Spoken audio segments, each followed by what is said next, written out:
2009 in federal court, Howard Belodoff of Idaho Legal Aid Services filed a lawsuit that came to be known as Martin versus Boise, arguing that the city of Boise had violated the Eighth Amendment of the Constitution's ban on cruel and unusual punishments by leaving those without homes nowhere to legally sleep. It's cruel and unusual in the truest sense of the word, Belodoff said, because every single one of us, rich, poor, old, young, male, female, they need to sleep. And with that, welcome to House Einstein Podcast 47. I'm nicely. Oh, thanks, Hamish. I'm Osman with House Einstein, and with me is Hamish Crabb. Hello, hello. Welcome to Pod 47. Pod 47. And let's walk through what we're going to be talking about. Obviously, one of the things we're going to be talking about is this Supreme Court appeal and what the potential ramifications might be for cities like Boulder and Denver. We're also going to talk about a whole bunch of other things. But before we really jump in, let's declare our mission, Hamish, which is what? What are we here to do? Well, if you're a regular listener of the podcast, you know that this is entertainment. We like to have a few good laughs here, but you should take none of this as legal advice. This is solely for entertainment. We do discuss local real estate happenings and sometimes on the national level. If you're our client, you should pick up the phone and call us directly. Don't take what we're saying here as gospel. Your situation may be different. Well said, Hamish, and obviously our attorneys make us say that disclaimer because, well, if you take advice or if you take our thoughts and put them into practice in your real estate portfolio, buying or selling, and you lose a lot of money, don't come suing us because this podcast is 100% just to entertain you. But if you are a client, and we do welcome this, call us. That's what we are here to do, is advise you about your specific real estate situation. And you can find us at houseeinstein.com. There are multiple agents on the team. We cover markets from south of Denver all the way to Fort Collins. We also cover the lower mountain foothills and some of the resort markets. We're not everywhere in Colorado. And if you are listening in a market which we don't cover, you can reach out to us as well, and we probably will find you a referral partner. And that referral partner is somebody we think is really qualified. We actually research and interview those agents before we recommend them. So that is an option as well if you happen to be outside of our footprint.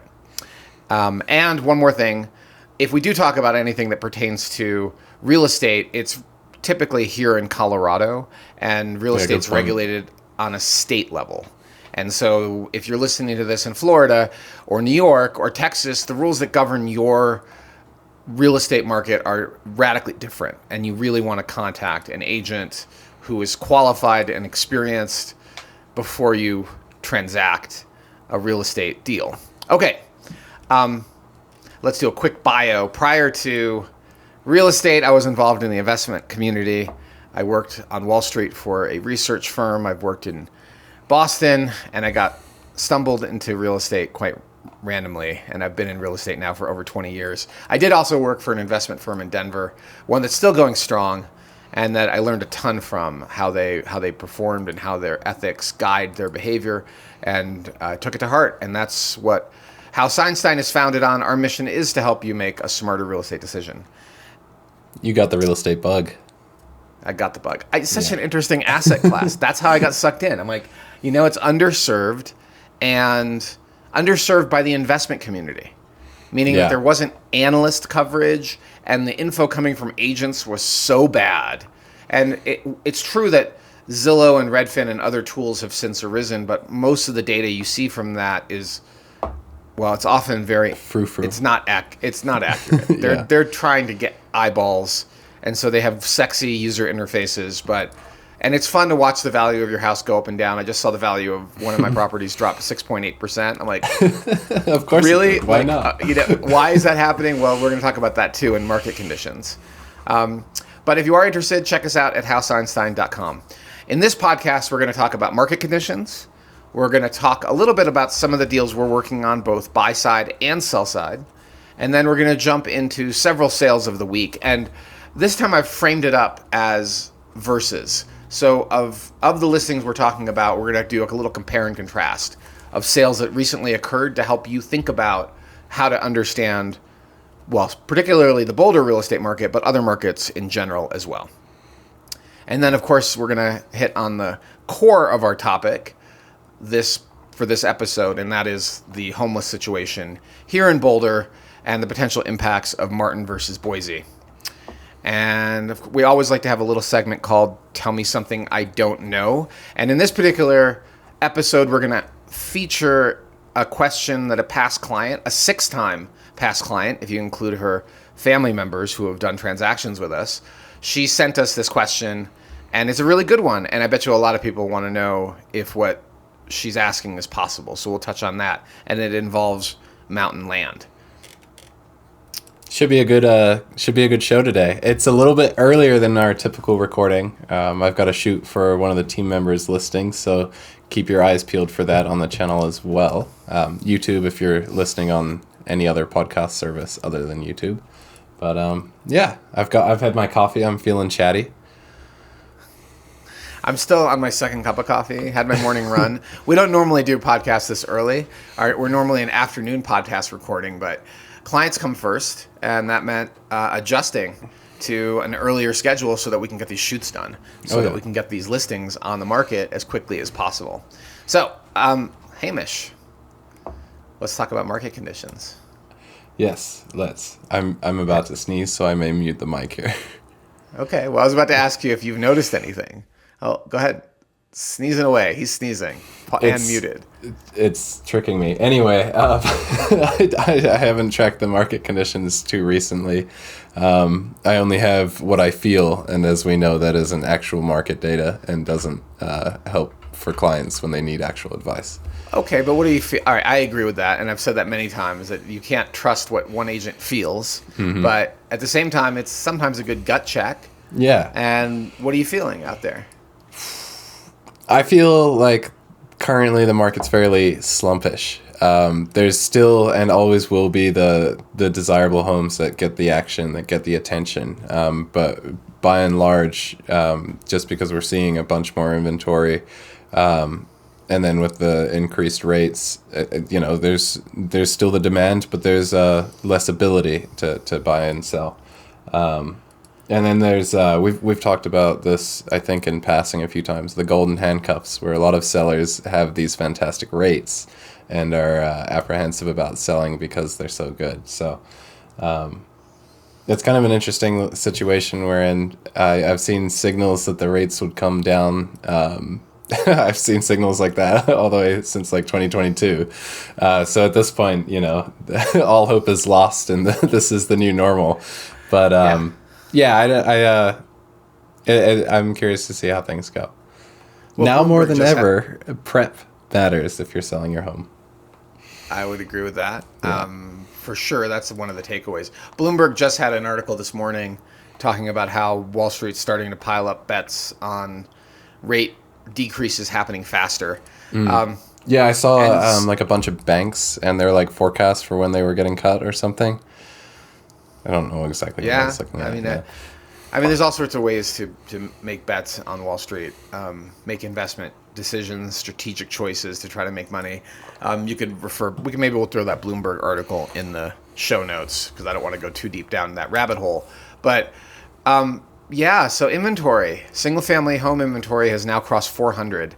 And I've been tracking this market since 2005 obsessively. And I've watched how the last cycle, right, that peak in 2006, early 2007, my recollection is we were in the 550, 600 range for single family houses. And I may have to go dig up my old model just to verify that, but I'm pretty sure that's right around 550 to 600. We may have crossed 600 briefly for single family home inventory. And we are now crossing 400, which is a huge number increase from what it's been in the last decade. It's still a long way from that bubble peak, but it has crossed the threshold. This is a significant number that we have now crossed. We've broken through. And as of this morning, only 21% of single-family houses in the city of Boulder are under contract, which is an astounding number because for pretty much the last decade, it's been hovering between 40 and 60%. So it's of single family houses under contract. So that's that's an eye opener, and it means that the market, if you think about it, the absorption rate's half of what it was a few years ago.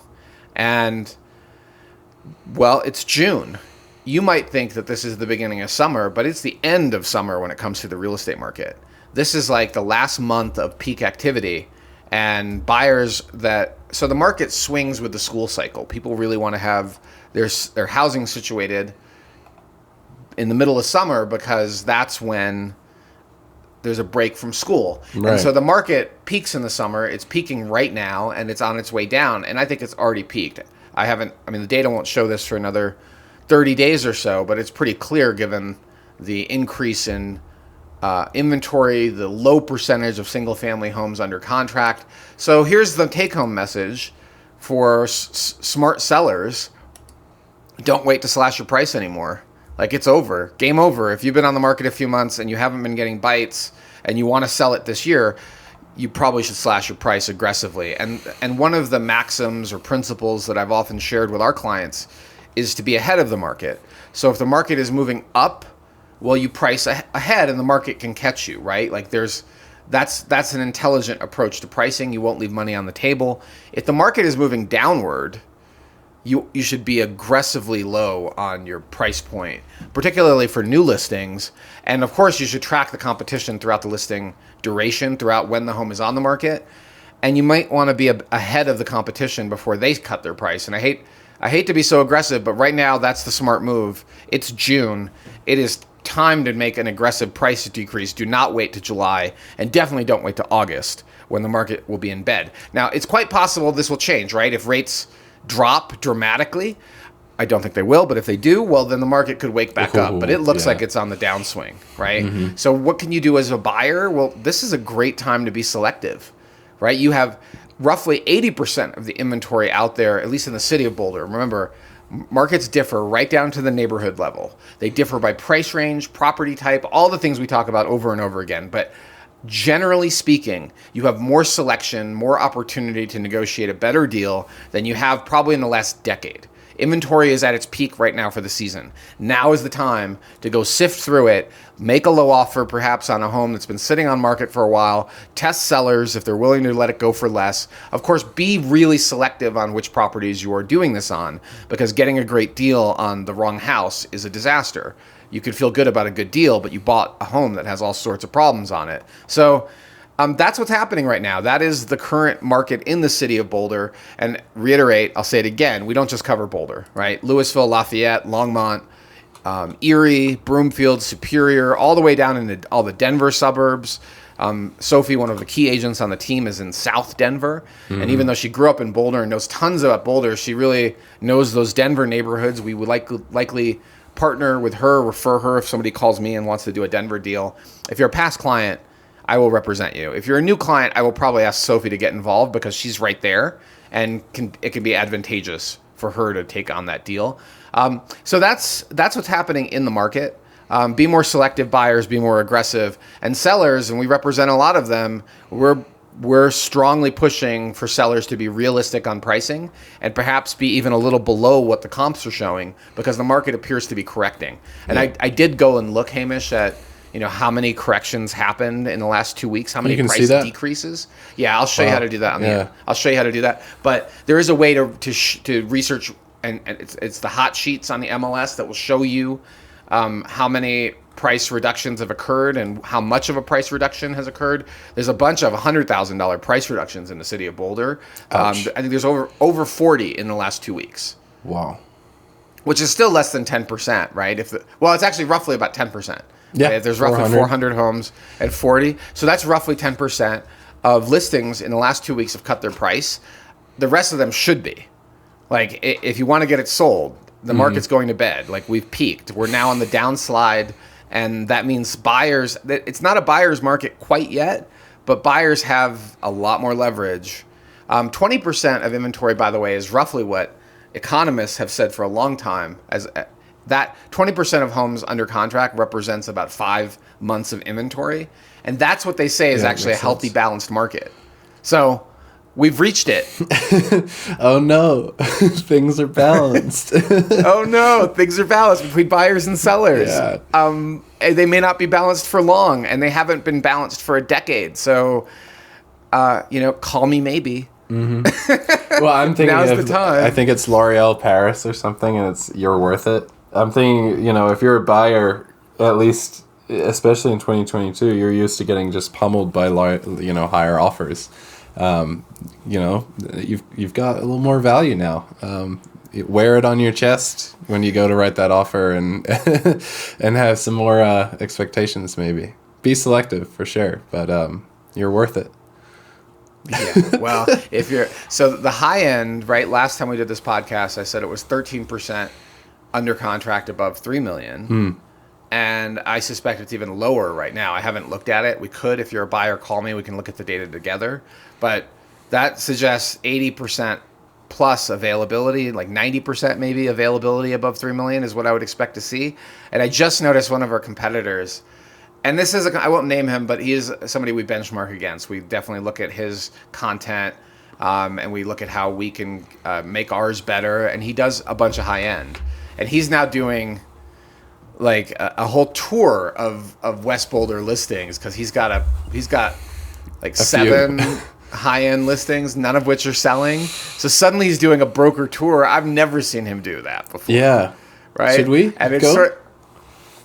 If I don't know when it happens, I'll have to look at the date if I'm available. I think it would be fun to go look at we could always schedule a showing. We have clients, but that would be interested if it's the right house. At the same time, I don't know, broker tours are interesting, so it might be fun to just do them all in a quick 5 houses in a row. But that tells you something. Yeah. When what was easy is now getting harder. And I'm really grateful we don't have, 6 high-end sellers who are getting annoyed. What are you doing to sell my home?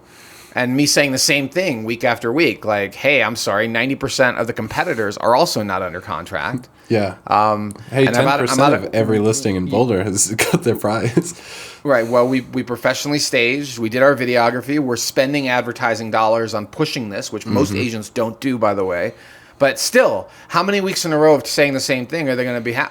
You got to wait for the right buyer. That's what we would be saying. But we would be checking over and over again to make sure we're priced right. But ultimately, it's not the price. There's just a lot of buyers sitting on the sidelines going, there's a lot of inventory piling up. Maybe these things are going to get a lot cheaper. And I'm feeling uncertain about the economy. I'm feeling uncertain about if, I don't want to spend $4 million on this high-end listing in Boulder, move my family into it, and see that it's worth $3 million in 6 months. Like, I don't want to lose $1 million on buying the right house. But they miss. You know what they miss though, Hamish, is that you actually now have a shot at some of these houses that you wouldn't have otherwise. Yeah, they're more negotiable at this rate. Okay. Yeah, I wonder too. And it's not necessarily our forte, but I think about. I've heard whisperings that the rental market isn't doing so hot either this year, and it's got me thinking. These buyers. It's maybe they got themselves a cheap rental and they figure they can just stack cash for a hot minute until rates come down, and then they get to sit on the sidelines and do their thing. But I hear you. But that's If I mean, at this point we're getting too deep into the archetype, right? No, it's true. I mean, it makes sense. But what most people don't realize is that it's just impractical to move your family into a rental and sit on the sidelines. And there's stories of people that did that in the bubble era, that sold at the peak in 2006 and rented from 2006 to 2009. Those people are out there, and people that are, I think, sitting on the bench and not in the game like to look at that and be like, I see, it was so smart to rent. But in practice, right, like moving your entire family into a rental during that short period to sell out and wait, not that realistic. Right. And I'm thinking first time, not right. Yeah, exactly. I mean, for some of these high-end buyers in Boulder, these are their 2nd, 3rd, 4th homes. Like, it's not like that. And many of them, it's so psychologically painful to sell it for less than you bought it for. So they will let it sit vacant, then rent it out. They will get a property manager who checks on it. They'll get some cameras and a Wi-Fi connection and keep an eye on the property so no one's squatting in it. But Yeah. It's just psychologically untenable to take less than you paid for it a few years ago. But that is potentially what we're starting to see happen. But as Hamish mentioned, things are much more negotiable, particularly at the high end. And we'll talk about that in the sales of the week, because one of these listings, I'm really surprised at the big discount they took, given how quickly it went under contract. They took a hefty discount in the immediate, in the honeymoon period, as they say. And it was the right move. Honestly, I think it was the right move. But most sellers are very, like, if it's a brand new listing and somebody offers you dramatically less than what you listed it at, ouch, do you take that bird in hand? Yeah. And they did. And I think it was the right move, rather than sit and wait to get it sold. I'm pretty excited for this compare contrast sales of the week. So what do we have before then? All right, let's move on from this section. So those are market conditions. Let's now hype up a little bit about what we're into. And as a reminder, if you're a past client or a current client and you're in a real estate project, a sale, or you're looking to buy, and we represent you, we might talk about you on this podcast, because this podcast is starting to get more reach. I've noticed a few other agents just this week that I think of as more aggressive competitors have started following our content. And we've always had lots of realtors follow our content, but it's kind of fun to see. They're not my nemesis, okay? No, I know. In my mind, they're kind of my play nemesis. Yeah. Has now started following our content. I'm like, oh. Like it's sort of like, I don't know. It's our competition. It's truly Don't listen our too competition. deeply. Yeah. No, it's fine. This is the thing, right? This podcast is a moat. Our content is a moat, and our approach is a moat. Very, very few agents have the mindset of helping buyers and sellers be smart about what they're buying and selling. Most of them think like salespeople. Yeah. And they want to get the deal done and minimize their problems dealing with the deal. Like, they're really going to apply psychological pressure. And what we do is apply data and analytics, where they're likely to apply sales techniques to get the deal done, psychological pressure to get the deal done. Anyway, but if you are a client, one of the things we do on this podcast is talk about what we're working on, and there is potential that one of our buyers and sellers might match up with one of our podcast listeners. And if that's the case, if you hear something in this section that you think you might have a deal that works for this, maybe it's a neighbor, maybe it's your home. Even if you're represented, you can have your agent reach out to us. So reach out to us, and if you're represented by somebody, you've signed an exclusive, have your agent reach out, because this is something we'd love to do to help our clients, our buyers and sellers. We are matchmakers in the real estate world. And we have a past client, one of my favorite clients, who I represented many years ago, who has a house in Lower Chautauqua in the Rose Hill neighborhood. It's a fantastic house, and they're looking to downsize into something that has main floor living and probably about 3,000 square feet on the main. And so there's not a lot of houses like that in Boulder. They are sort of the rambling ranch. They definitely don't want anything over 4,000, and probably not even anything over 3,600 square feet. So this is kind of one of the challenges, is we're looking for that magical middle bowl of porridge. And they also can't handle too many updates because of our relationship. And this is somebody who is on my informal board of advisors, right? I learned so much from this individual. They're a good friend. There's a ton of I've respect. even offered to project manage a remodel for them. I'm like, look, it's not we could figure out a fee if you insist on paying me, but we would just help you with project management, because kitchen remodels are not that big of a deal. And you're missing out on some amazing homes, but there's other factors involved with why they don't want to take on their own remodel. And so a home that is mostly turnkey, it doesn't have to be perfect, with mostly main floor living, about 3,000 square feet, some nice to haves, 2-car garage, a place to park a little camper, not in an HOA neighborhood, but those aren't hard requirements. And a price point that probably is north of 2. Of course, they would prefer not to spend that much, but they potentially could. So if it's the right house in the right location, some privacy, and you're thinking somebody that's selling that, please reach out to us, or if you are yourself, and let's do a deal. Nice. So we don't normally talk about the buy side, but we'll talk about that on the buy side. And I think we'll talk about one, there's a bunch of them here, Hamish, but I guess we'll talk about them all. We'll talk about them kind of quickly. Yeah. So we're about to go live on a 2-bedroom, 1-bath with a 1-car garage this week, a new listing in the Uptown Broadway neighborhood. And this is the neighborhood of our office. The property, I helped the sellers acquire this property.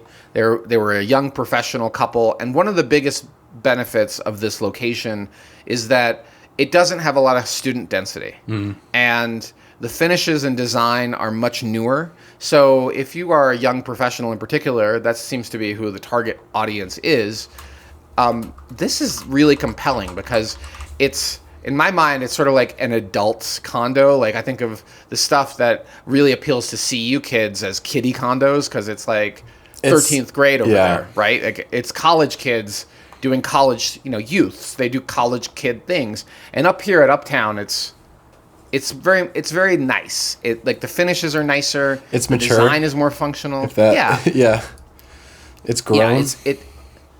Yeah, it's going to keep getting better. The North Boulder Library is about to open. The Cybertruck. And which looks like the Cybertruck, and my wife noticed that, and now I can't unsee it. None of us can. You heard it. You heard it here first. Yeah. It's the Cybertruck Library. That's about to open, and the city is increasing its strategies, its tactics to combat homeless abuse of these facilities with meth and other, like, that's what's happened in the downtown library for many years, for well over a decade. There's been complaints about how the downtown library has been overrun with people that are not using the library in a traditional way. And boy, this is a sensitive topic. We're going to get there too. But that's been a concern about this library. I don't think it's going to be a problem. The design is amazing. The city is upping its strategy to combat misuse of the library facilities and misuse of the neighborhood. I just noticed they installed a trailer in the underpass Is near this the new like library. one of those, like, you see them in the Walmart parking lots and stuff? It's even more complex. Oh, okay. It has tracking cameras. I saw at least 3 cameras Jeez. that are on that will track. Right, they're gimbaled. They're not on a true gimbal, but they can pan and they can tilt, and they're designed to track people.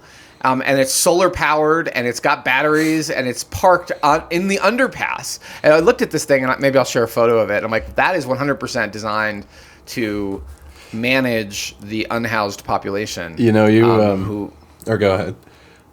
To reduce the impact that they might have in our public facilities. So I think the city gets it. They're working on it. And this library is an amazing thing. So the new property is really nice. It's not right next to the library. It's around the corner, and it's priced very reasonably. We're getting it staged today. Hamish, you're headed over to do photos tomorrow, and it should be on the market on Friday. It's a fantastic place, and it makes a lot of sense, and I'm a big believer that library is going to be an asset.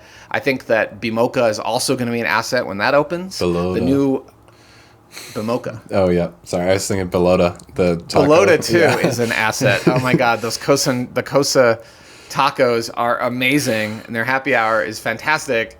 Dangerous to have both Tierra y Fuego and Belota, steps away from our office. But so where the liquor store is now, and there's sort of a little mini grocery store there, and the Tibet kitchen, and La Choza, all of that stuff is going to be redeveloped into a modern art building. And so expect that to happen within the next probably 5 years, which is going to add even more of a classy feel to the location, and all of the substandard quality housing. A lot of that's going to be replaced because the city's investing in it, the stuff that's behind that. So look at the North Boulder subcommunity plan. The reason I bought our office was I believed in this location, and I still do.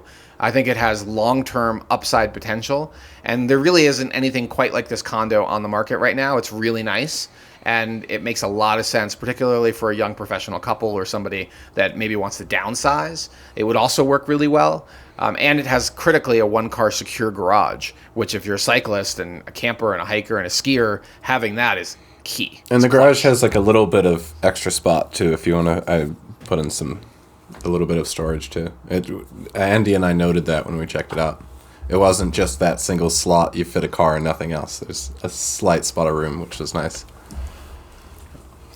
And these sellers are realistic. We priced it right. I feel very confident in the price point where it's going to hit the market on Friday. And what's interesting is other sellers have looked at what's happening in the market. We were looking at another Uptown listing, and because it's tenant occupied and shows a little rough, and the fact the tenant wants to stay, we've collectively decided, and I've actually advised them to not list it right now, because they have a renter that's paying decent rent. They have a history with that renter. The property needs lots of cosmetics. It needs to be painted. It needs new carpet, and it's going to take, it might take 2 to 3 weeks. So let's call it a month to get that on market, and they've already missed the peak, and the comp is showing quite a bit lower than they would have liked for this particular property. That's a 3-bedroom, 2-bath, and it basically, the 3rd bedroom's an office. That particular property, they've decided to hold off and list in the spring. That's the right strategic move on that. And again, we recommended they do that based on their unique circumstance. So there's that second uptown listing that we've been talking about, which you could still potentially buy off market, by the way. They would gladly do that transaction if they don't have to handle the remodel work, and you take on the tenant for the year. So if you're long-term in the way you approach real estate assets, you need a home office that's separate from the 2-bedroom condo upstairs. This could be a really good fit for you. Yeah. You just buy it now and move into it this summer. Yeah. Okay. Last one, and then we'll move on to our next segment. Perfect. There, we have a client who has been very busily updating their North Newlands property, and they've hired a very high-quality contractor, well-known, to do the remodel. I'm very confident it's going to look amazing because of who this contractor is. It will look fantastic, and it's a large home with lots of privacy and a fantastic backyard. So if you have a desire to be in North Newlands and you need a large home for perhaps a 3-child family or something along those lines, you need 5 bedrooms, 6 bedrooms, this is a fantastic house for that. And they're taking on the remodel at our recommendation to update it, because this particular location, you see $6 million, $7 million listings. And when I showed them what those 6 and 7, yes, you see lots of those, but the ones that are selling are the ones that are really turnkey. And in order to push their price point to where they really want it to be, they need to do these updates. They don't need to stick the buyer with that. And they agreed. They're really nice people. I hope they're listening to the podcast. And hello. And we find them a home to replace it. I think at this point they want to live kind of in farm country between Boulder and Longmont. So we're on the hunt for that. What they're targeting is really a hobby farm kind of experience, where they're not next to any neighbors that are really impinging on the property. They have great views, and that the house doesn't need lots of work. Like, it really is ready to go now. And so if you have something along those lines, reach out to us, because these people, I think, would love to schedule a showing on it. All right. Nice. We cover the. That was a good rapid attack. Yeah, you did a good job. Okay. Yeah. We're trying to keep this under 90 minutes at Hamish's request. Hamish doesn't like these long podcasts. Sometimes I do. It's a busy day, but we'll make it work. I think, actually today is going to be okay. You want me to chat? I've got notes on Newlands. I mean, better planning. Yeah. That's the answer to taking away the stress at this time of year. Yeah. If you're a national listener and just like the sound of our voices, first of all, welcome. Also, Newlands is a very, very pretty neighborhood, and a lot of the homes there that I've personally seen have been ridiculously well done, and really nice finishes. So I'm excited to see what our clients get done. Yeah. I mean, Newlands is very interesting. So the further you get west, right, like if you're right next to Broadway, they're discounted. If you're right next to open space, they're sold at a premium. Most of those lots are east-west facing. Mm-hmm. The north and south-oriented ones sell for a premium. There's very few larger homes, because this was ground zero for compatible development, which was an ordinance passed in like 2006 or 7 that basically said you can't build large houses on small lots anymore. So that shut the door on larger homes in the neighborhood. And this, I don't know, maybe 24 large houses that exist in the neighborhood that are, above 5,000 square feet are really rare, and you can't rebuild them like that. So, or you can't build a new one like that. You could probably reconstruct your existing home if it burned. Yeah. But there's so much nuance, and then there's a bunch of tiny east-west facing bungalows, and then there's our listing, which is on the south end of town. That's north-south oriented, perfect for someone who wants to pop the top. In the future, already has a bunch of updates, including a Tesla roof, and has a really rare 2-car detached garage with a giant loft above it. Yeah. It actually has so many selling points. And I think one of the things we're going to do, because it hasn't sold, of course we revisit pricing every week, but we're going to talk about potentially putting together a feasibility study on that listing, because really that's it. A huge component of its value is its potential, and this house has tons of it. No kidding. And that one is 605 Alpine Ave. It's active. Yeah, And it's if you're on the interested, market. check 605 that. Alpine. Yeah. And one of the key things you'll note when you go look at the competition is the competition feels very not private. You feel the presence of the neighbors looking in on your backyard, and this house does not have that feeling at all. Yeah. And when you talk to your architect, ask them about solar access and the impact of a home that faces north-south versus east-west. And also the privacy, despite, even though it's so close to the park, it's private. You're not going to feel the use of the park and sometimes misuse of the park. Yeah. It won't be quite. I mean, there's just the cops, the Boulder police. The cops. Tweeted the cops. Let's talk about the cops. The Boulder police, who I respect and appreciate for the work they do, just tweeted about gatherings on Thursday night in the parks. And so The cruiser? so this is the thing. As many of our listeners know, I'm an active member of the Boulder Cruisers, which is a group of people that have been riding cruiser-style bicycles in Boulder for decades. I rode my first cruiser ride in 2000, so this is 24 years ago. And it's mostly adults that do this. But in the summer, the kids being typically high school teenagers and sometimes young college students, but typically high school teenagers, try to tag along. And they've created their own rides. So many years we tried to evade them. Like, there's this whole backstory to the cruiser ride. But they've done their own thing too, and now they've got giant gatherings of hundreds and hundreds of kids. And these kids are doing what kids do. They're drinking, and they're getting into fights. They're being and kids. The police are like, hey man, parents, you may want to check what your kids are doing on Thursday, because there's hundreds of them, drinking and getting high in the park. Boulder. Youths. You were talking about that camera on the underpass, and when you brought that up at the team meeting yesterday, all I could think of was the teenagers were like, "Dang, they got rid of our spot," Right. Right. I mean, look, they're kids doing what kids do. Yeah. But I wanted to draw a distinction between the adult cruiser ride, which cleans up after itself, is not getting into fights, and is all about costumes and lit up bikes and now sometimes like a portable dance party. Like, that's a very different vibe. They're not trashing our city parks and keeping up the neighbors. But North Boulder Park has often been a gathering, and it likely will continue to be a gathering of youths enjoying Thursday night. Yeah, enjoying Happy their youth. Thursday. Enjoying their youths. Yeah. Must be nice. Okay. Oh, and the Alpine, so this is the thing. If you look at Alpine and you look at how it accesses the park, you should quickly realize it's actually very private. And even if there's a bunch of teenagers on a Thursday night having a party in the park, you're not going to hear them like you would if you were right on the park. They're not in your face. Anybody using the park is tucked away. You're also elevated a little bit above the park. So it should not be an issue for the vast majority of potential buyers, the public use of the park. It's sort of catty corner to the park, down the alley. If you want park access, right, and you don't want the public visibility of the park on your home, right? Let's say you bought this and you put $1 million into it, and you built this really high-end home that now is magically worth $4 million because it's Boulder, right?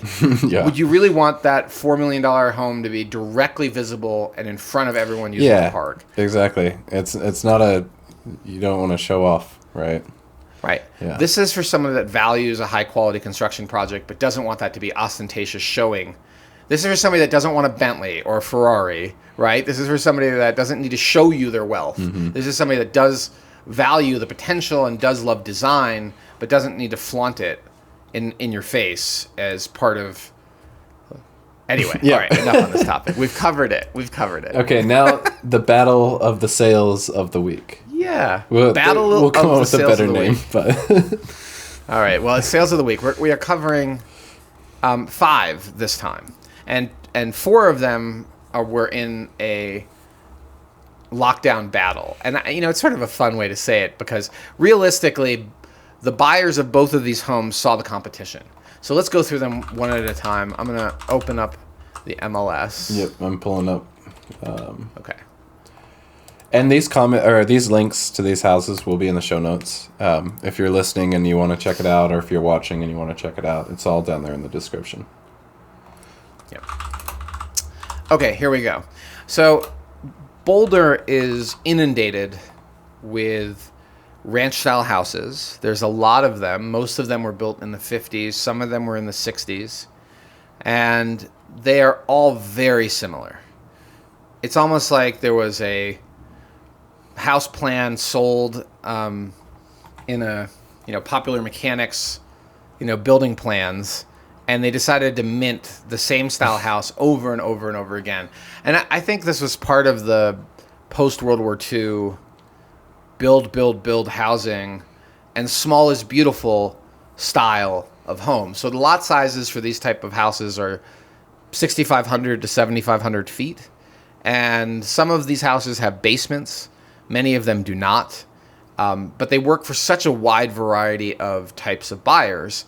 People that might be downsizing, families, many generations of families have been raised in these houses. The closet sizes are a little small, but there's so many ways to improve them, including going up, popping the top, as they like to say. And you can even pop the top with tall ceilings by installing trusses between the first floor and the second floor. I've seen that done. It's not that much more expensive to do that. In fact, I wouldn't do a pop top without it, because tall ceilings are just psychologically, emotionally, they just feel so much better and more spacious. Oh, yeah. But this style of house, Hamish, is just super liquid as well. Like, they typically sell very quickly because of their wide appeal. Mm-hmm. And they're also a little understated as a style of home. And so the tale of two houses this time, the first one is 260 32nd Street. Oh, it's 260, so not 262? Nope, it's 260. Oh, 260. Perfect. Cool. Yep. 260 the 32nd Street. Yep, there we go. So this particular house is the basic ranch in Martin Acres. It's on a 7,000 or just under 7,000 square foot lot, built in the 50s, and it did not have a basement. 3-bedroom, 1 bath, but what it did have going for it was the 32nd Street location. So 32nd Street is about as central as you can get. 32nd, 33rd, 34th, and 35th Street in Martin Acres are the preferred streets. They tend to sell for a little more. They tend to sell a little faster because they're a little further from Broadway and US 36, so they're a little more central in the neighborhood and a little... Yeah, they're a little more isolated from traffic and traffic noise. And this particular house was sold, it's a realtor who owned it. There weren't a lot of updates, right? The home is nicely staged. The windows have been replaced. The wall separating the living room and the kitchen is still there. It was taken down to the studs and turned into a half wall. That's been one of the inexpensive approaches. This is a structural wall, right? So you can remove it. There's like 4 models of this house.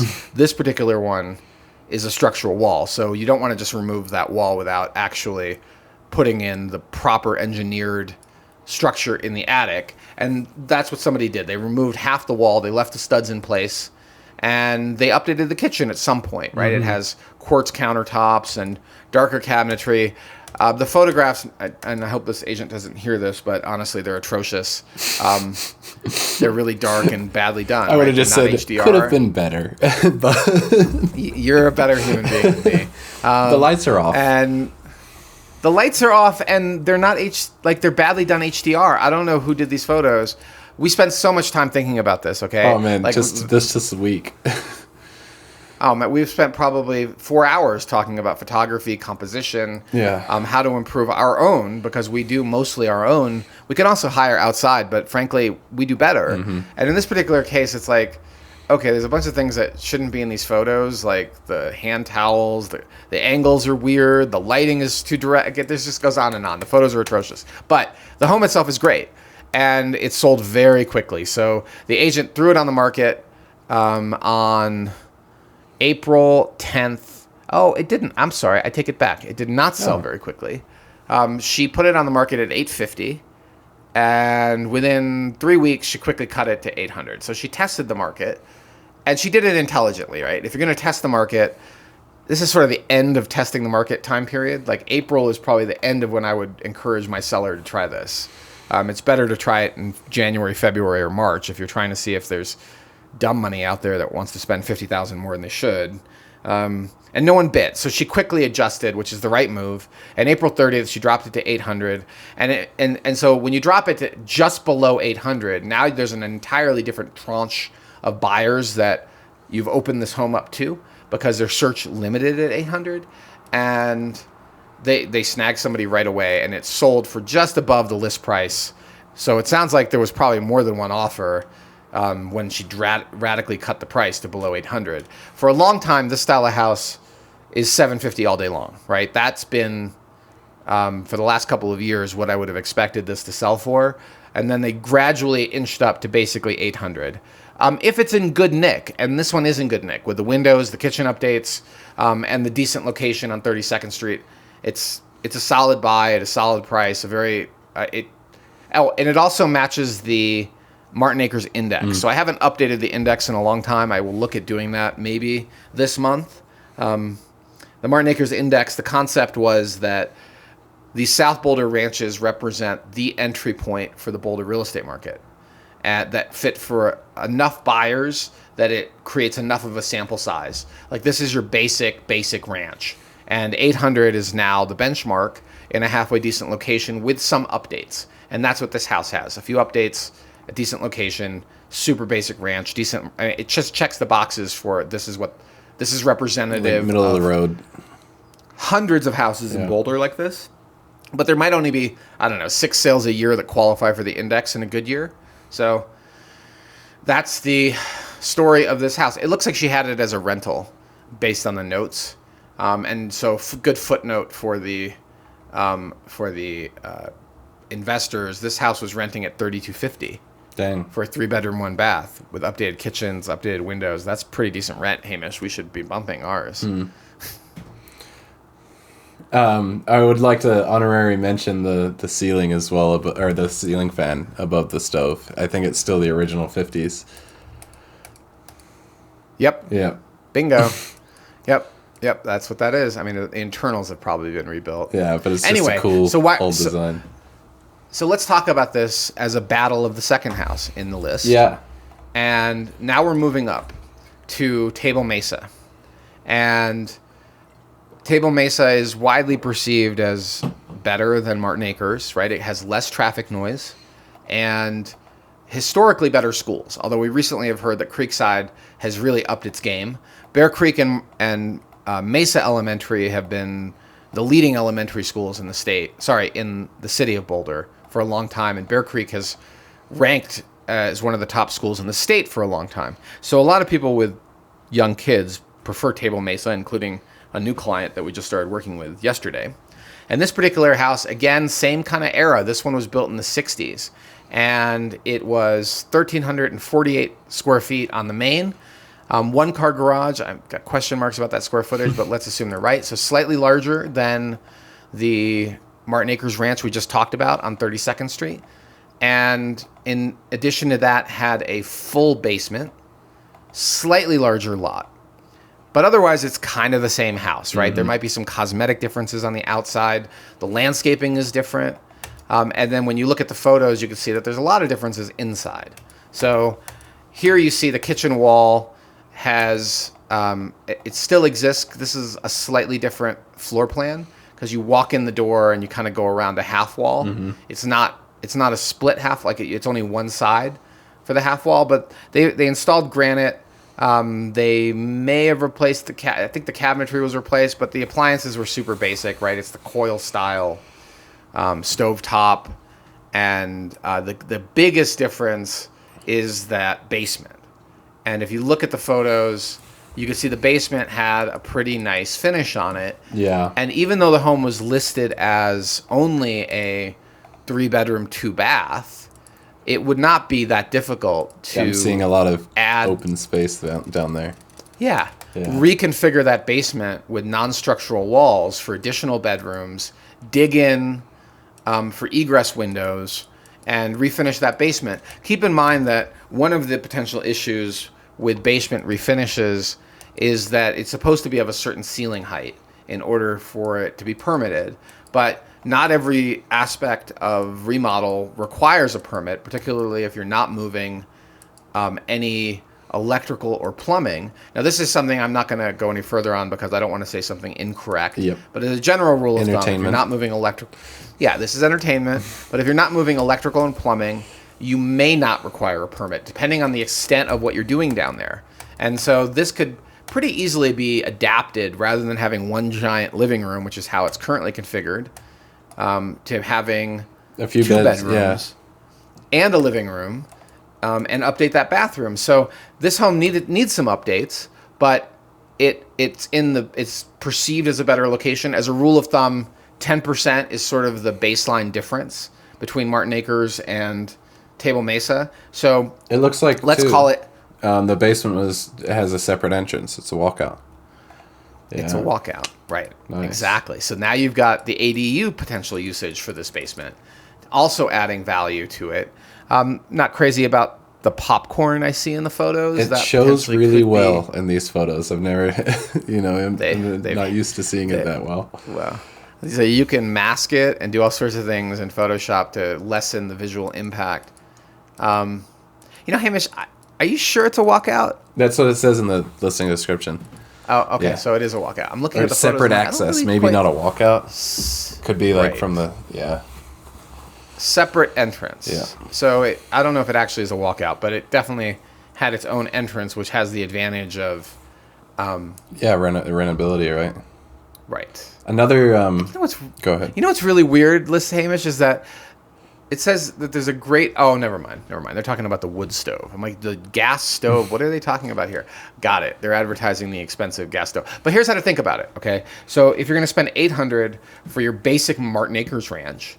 Well, add 10%, so you're at $880 or $890 for the same exact house on the Table Mesa side.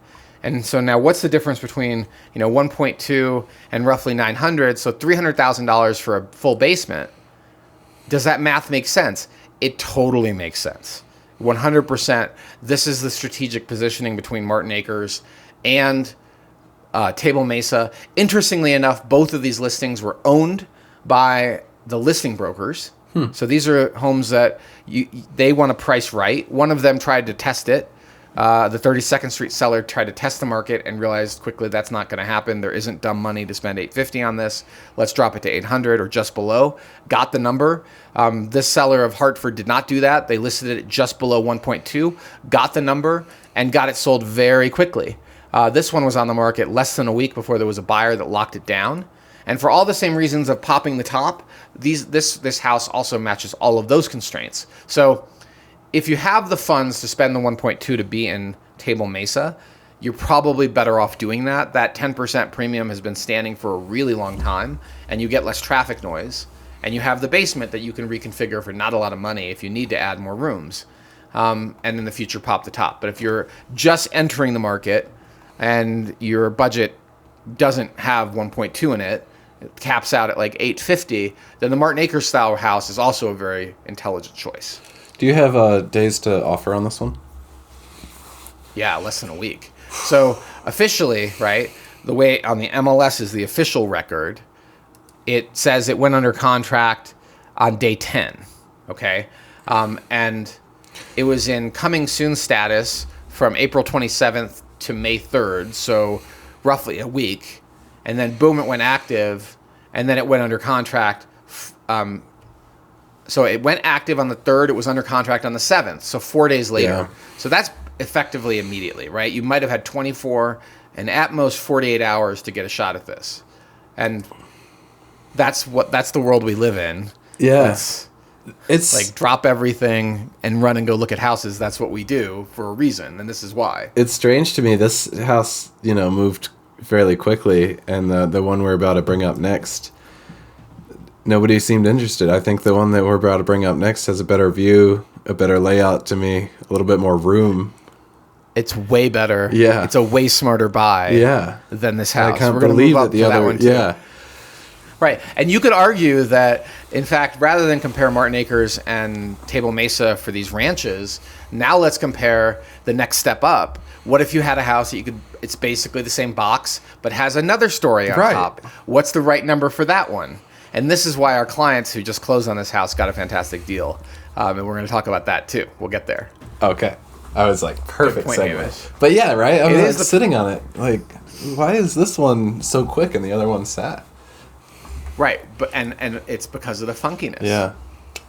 And we'll talk about how, and this is where, all right, let's just talk about it. Let's just move on. So 955 Hartford and 262 32nd Street effectively represent the bookends of the single ranch-style house in South Boulder.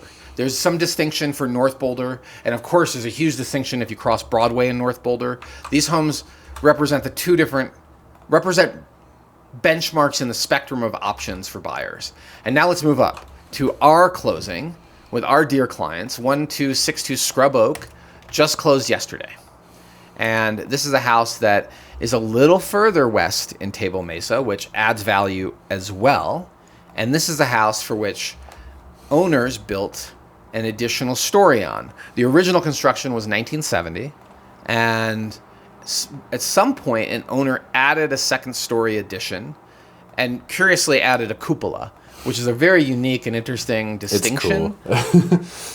It's cool. It's very Northeast United States. Yeah. It's very New England. Nice. Okay, you don't normally see cupolas in houses in Boulder.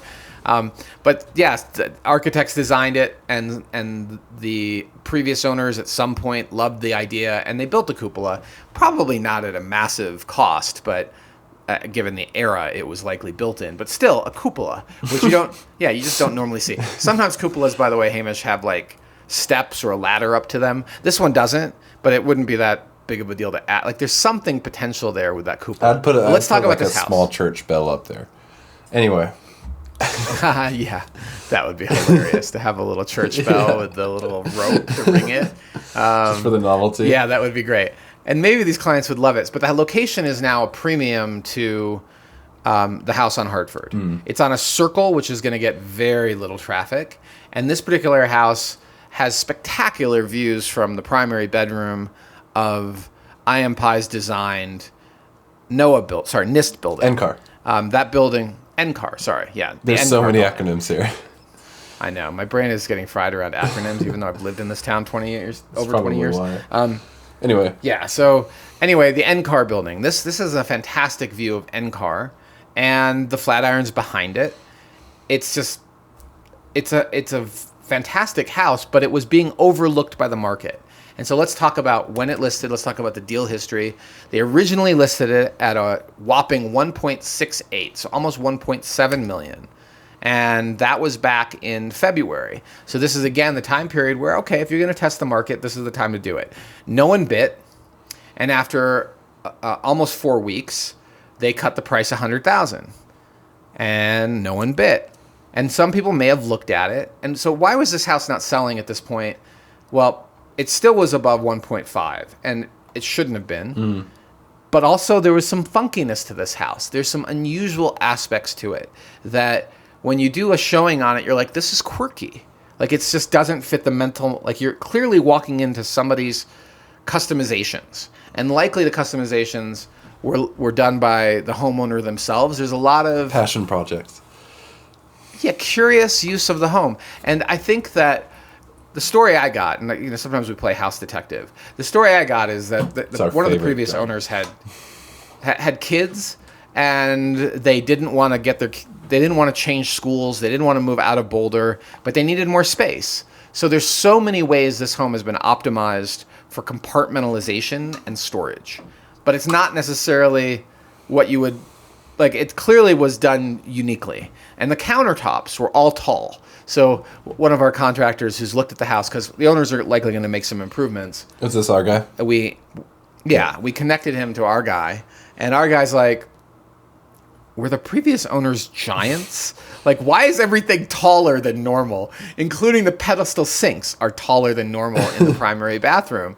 Like they've added height to everything, and I love it. At 6'2". Yeah, we probably didn't even notice. Right, Yeah. You're 6'3", and you're like, "This is fantastic." Yeah. Like my That's back. exactly my reaction. I'm like, "This is so good for washing dishes and cooking." And so clearly, these people were tall. So taller former owners did all these remodels. Somebody popped the top. Somebody added a cupola, and it was a quirky house, and it had been on the market a while. When we finally went to look at it, the price had dropped to just below 1.5. And one of the things we do for our relocation clients that I don't think anybody else does at the level we do gimbaled videography. Let me walk you through it. So you're a buyer thinking about moving to our market. Here's the story. You're trying to figure out, who do you trust? How do you find houses? How do you manage this risk factor of shopping for homes remotely? Well, if you want to reach out to us, we'll talk to you about that process. And if we establish a working relationship with you, which hint, requires a buyer agency agreement, if we know we are representing you, we will go and tour these homes on your behalf with a gimbaled high resolution camera and walk through the house in detail, showing you not just what's right, because we're not trying to sell you the house. We're actually trying to show you what's wrong with the house. Yeah. And the goal being that if we are going to write a contract on this home sight unseen, you're going in with eyes wide open. And when you fly in during the inspection period, there should be no major surprises in the design of the home, in the quality of the neighbors, in the busyness of the location, whether the sound from the traffic is overwhelming. That's something I just videoed 2 days ago. Yes. Yeah, 2 days ago for a client who's relocating here from, where are they moving from? Like Tennessee, Are they from the Bay Area? Tennessee. Yeah. I think they're moving here from Tennessee. So. We have clients moving here from Dallas as well. These guys are moving from Tennessee. And they very quickly, this video didn't take an hour. It was only a small townhome. But often our videos are 35, 45 minutes long. And we're going through each room. We're talking about things as we see them. And honestly about our impressions of the home. This home, we did that for, Scrub Oak. And our clients did write the offer without having flown in. And once they had it under contract, then they booked their flight and flew in. There were no deal killers. There were no surprises. They wrote the contract on the home, and we negotiated. They said they were fairly expecting worse. Yeah. That's what they said. So we did our job. Yeah. Okay. When they fly in and they see the house, they're like, "This is better than I thought." I'm like, we did our job. We showed you all the warts and pimples. We showed you all the potential issues in the home that we could see. And after 20 plus years in this business, we can see these issues like night and day walking around the house. Like even sometimes from the photos, we could see the issue that's going on. And yeah, they ended up acquiring this home at a very attractive price. And we negotiated fairly with the seller around true and legitimate inspection issues. And we had a very good sale process with the listing agent. And they're flying in, I think today they closed on Monday. They're flying in today to take the keys of their new home. And that's how the cookie crumbled. But now let's talk about this from a deal perspective, right? So you could have bought 955 Hartford without the second story for 1.2 or for an additional $280,000-ish. And I don't know if that includes a concession. It does not include the concession. So there's some error here that I'm not going to force the listing agent to correct, but there was a pretty significant concession. For Heidelberg, or? Maybe it isn't. It is, Scrub Oak. Okay. It is included, but it's reduced in the sale price, but it doesn't reflect also the credit. Like that credit was applied. Anyway, we negotiated fairly. We got a credit for a variety of things, and they closed just this week. So think about it. Is it worth that much to pop the top? So if you're going to pop the top today on a standard ranch, you're not going to be able to do it for less than $400,000. Dang. Unless you cut every single corner you can. And most of our clients that have done it have ended up around the $400,000 mark, but the last one that did it was like 5 years ago. And as you know, and I know, Hamish, construction costs have just exploded. Right? Mm-hmm. So I suspect our clients who are architects and builders listening to this would be like, Osman, more. Yeah. Like your number is way too low. $500,000 if you're going to want to pop the top. And that's with really basic finishes. And that's assuming you want to hire decent quality contractors and architects, right? Which I highly recommend. You do not want the B or C team. You want it to last in the wind. When you're building.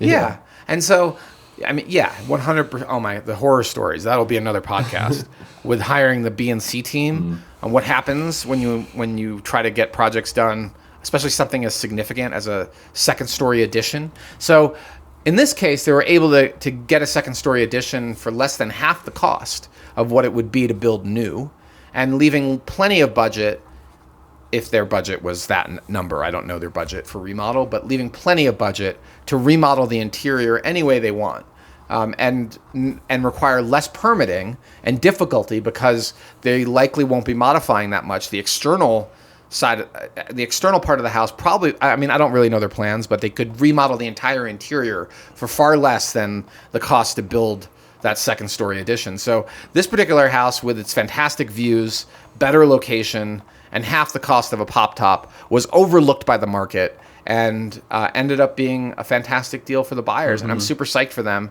especially because they've got little kids and they needed to get this project done on time, the relocation project. And we're really grateful for the opportunity to have represented them. And I think this deal was a home run for them and was proof of concept for us in the relo process for how we work with our buyers. Absolutely. Whew. Man, I could talk a lot, Hamish. Do you have anything to add to any of that? No, I fire hosed that entire. I could recap. Basically, good bones. If the roof, the pop is already topped, you've kind of already got the bones there. So if you have to, you can refinish it. But it's much easier than popping the top yourself in today's day and age. It's like buying a car and there's an engine swap. If the engine's already in, but nothing's hooked up, it's certainly a lot easier than putting the engine in yourself. Yep. All right, let's move on to our last, well, not our last one, but our last comparison in this battle of houses, and that is 3035 Heidelberg Drive.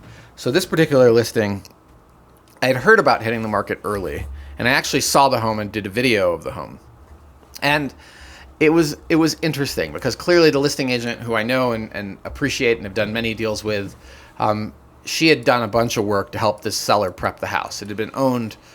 So we're back. We're still in Table Mesa. 3035 Heidelberg, from a location perspective, is excellent. It's just up the street from Veely Lake and the rec center. It's a great spot. We've had listings on Heidelberg as well.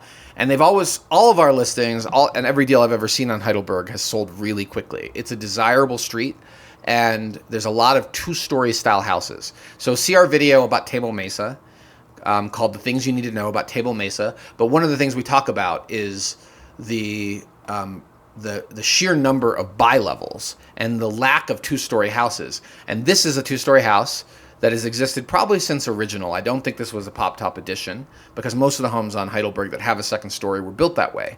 And it had been owned for a really long time, and I'm going on memory, but let me just double-check that, Hamish, before I go on record saying that. Good looking out. It had been owned since 1999. The last recorded sale was 99. Wow, yeah. So 25 years by the same seller.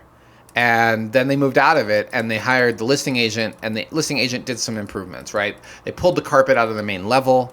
The floors desperately needed to be refinished on that main level. They repainted, like the entire house had been painted white, not exactly by the highest quality painter, but it looked way better than I imagine it must have looked like when the listing agent started the project. And professionally landscaped front yard, high quality staging in the home, 100% that's there. And the home was vacant, right? So we got to look at the house. It's a classic two-story floor plan, which a lot of people like, right? All the bedrooms are on the upper level, and this home fits the mental model of what so many people have in their head. And it listed at 1.5 shortly after we went under contract on Scrub Oak. So not a massively dissimilar price point, about $20,000 more. But in my opinion, like, a lot of the updates were very superficially done to get the house sold. I mean, that's the sort of story this house told, right? It wasn't, the stuff inside was not high end, but similar price point, similar house sale, another proof of concept for what's possible, and not a bad alternative option to Scrub Oak. A little bit more separation from the rooms, maybe a slightly more traditional floor plan. The kitchen looks way better in these photos than it showed in person. You can still see the original carpet in a lot of the rooms. Bathrooms needed lots of updates. It needed work, okay? but probably would be livable today. I personally think Scrub Oak is more livable. Yeah. It has more storage. It's quirkier for sure. Way better views. I'll say, in fairness, Scrub Oak has quirky bathrooms, but they don't scream outdated. You know, Right. It's more of a labor of love type of bathroom. Yeah. Right. So very similar number, 1.495. It was on the market only a few days before a buyer locked it down. There was a negotiated concession for undisclosed reasons for $8,500. So you end up almost at the same price point as Scrub Oak. And so there you see two potential two-story houses, and this particular one was a little bit larger, 3,200 square feet. And frankly, Daphne, the listing agent, she priced it right? Just under 1.5. Don't cross that 1.5 threshold. It's a different market, and don't test it. And that's the right move for late April. And it sold for list minus $8,500. So proof of concept 2 for the two-story ranch-style house model. And as I advised our client yesterday on the phone, because this client is looking for, they're new, Table Mesa. but I'll mention what they're looking for. We're not locked into a marriage yet with them. There's no buyer agency, but they want Table Mesa, and their top was 1.4. But I told them you really want to push that a little bit, because if you get to 1.5, you could have bought Heidelberg or you could have bought Scrub Oak, and both of them are probably what your family wants, is that second story addition or the second story built from original that gives you the space and function that most families are looking for in a home. But be prepared for some updates. And certainly both of these need some updates. And maybe in a future podcast, we'll cover the next step up, because we need to keep moving. But the next step up would be a turnkey, fully updated two-story house in Table Mesa. And you're probably looking at 1.8 and up for that. Mm-hmm. Yeah, I prefer Scrub Oak. I got him. I prefer Scrub Oak too. The views are way better. I like the location too. You drive past this gorgeous park on the way up. It's awesome. Okay, finale. All right, our last one. And we will be talking about 603 Spruce Street. So 603 Spruce is a historic home, and I didn't have time to dig into the Carnegie Library on this particular house. But the reason I wanted to talk about it is that for the estate home buyer who is affluent or successful enough to afford Mapleton Hill as a historic district, this type of home in this location is historically one of the smartest, enduring investment assets you can buy. Mapleton Hill is the gold standard for historic homes in the city of Boulder, and Spruce Street and 6 is a fantastic location. It is not a location where you get cross traffic that continues down to Pearl Street, so you get a very nice spot, slightly elevated above downtown. The lot size is massive, almost 17,000 square feet on this historic home built in 1892. And the house itself had a lot of updates, and it had the square footage. So it was big enough for most buyers. It's not this little cottage thing, right? Mm-hmm. It's a 4,500, almost 4,600 square foot house. It has a 2-car detached garage, which you can't just go adding a garage in Mapleton Hill. It's a historic district. It has a 2-car detached garage. It has 4 bedrooms on the upper, right? So these are all the classic things that buyers really want to see. And it has it has the curb appeal. Yeah. I mean, I'm not a big fan of this first photo, and I'm not trying to tear apart the listing agent, but I think they overdid the glow. There's a bridge in the backyard. That's what I'm like, what? Yeah, there's a little bridge over the ditch, right? And it's just so well manicured and attended to and cared. Do you remember the Philippe Patek ads for watches, since you're into luxury watches? You're looking. I can hear you typing, looking it up. So they're ads that you would see it in like The Economist or other other types of periodicals that appealed or had a subscriber base that typically was pretty affluent and successful. And one of their taglines was that you don't buy a Philippe Patek, you're really caretaking it for the next generation. And they would always have like a photo of a dad handing this overpriced watch to their kid. But that's really the way I think about these Mapleton Hill assets, is that you're not really buying a house. You're investing in a long-term enduring asset for potentially generations. And sometimes these homes don't transfer. They might transfer from parent to children. People inherit these houses, but they don't often come on market because they're just, the smart money knows how valuable these assets are, and you can't build more of them. Big lot too. 0.39 acres? Yeah, almost 17,000 square foot lot. Yeah. In right downtown. I met this one guy. This is a side. Are you kidding me? Is really the reaction to this house. And so if you're shopping in Mapleton Hill, right, this is your thing, is that you've been looking for years. You probably already live here, right? And you know that how rare these assets are. You know that two things need to occur if you're going to ever have a chance at a home like this. One is that you are tracking the market religiously and hopefully have an agent you trust. And hopefully that's us. If you've been working with us, we know that this is a multi-year project, and we've got you on listing alerts, and we're ready to go within 12 hours of this hitting the market. We've got a showing in place. We need to get you in the house right away. That's really important for these particular types of houses, these particular types of real estate assets. Let's stop calling it a house, okay?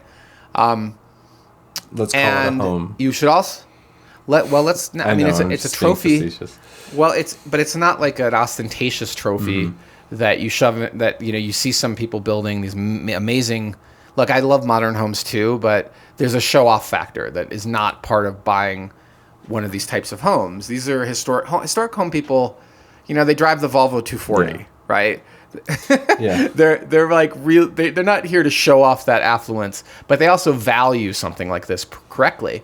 And this particular buyer, despite it only being on the market, right, for probably less than 24 hours when they started their negotiation. So it was in coming soon status May 3rd, and it hit the market officially May 7th, and it was under contract May 9th. So that means they had their offer in likely on the 7th, the first day, or the second day. And they did something so the way to play this, right, is you go fast and you go aggressive at the same time. If you want to get a deal, if you want the Venn diagram of amazing real estate asset with a great location and a deal, the right strategy is really know the comps already, really be aggressive up front, be ready to move really quickly. And these people moved really quickly, and they offered $500,000 below the list price in cash with a very fast closing, and they got the deal. And interestingly enough, and this is where this particular buyer decided to go with the listing agent. Let's go with the listing agent and see if that works for them. It did. And so now the listing agent is double ending the deal and has a compelling reason to push the seller to accept it. That conflict of interest is a challenging one to negotiate, but you can't get around it, right? If your commission's higher by taking the first buyer who ran to the table and threw cash on the table, you also make more money. Now the listing agent could be telling the seller, and I'm not saying this happened, okay? Let me be clear. I'm not saying this happened. I'll say it again. But you can't ignore the fact that the listing agent can make a lot more money by pushing the seller psychologically to accept the $500,000 reduction in list price by moving faster. So that's what happened. The house sold for $4.75, $500,000 below list. And the logic there is, I can see the compelling argument. Here, seller, look, we have this offer at 4.75. It closes in 3 weeks, and it's 90% of your asking price. Yeah. More than that, right? 4,750 as a discount to 5,250. Yeah, it's basically 90, almost slightly more than 90% of your asking price. I know these buyers, they're real, they're going to close fast, they're not going to be difficult on inspection. I'll manage that process. We'll get this deal done. We don't know if we can get over $5 million. No one else has been serious in the 24 hours it was available. So that's how this deal went down. So you sometimes can save your $500,000, right? You're 10% below list, potentially by approaching the listing agent and being aggressive. Most people don't do that. Most people have their trusted agent they're working with.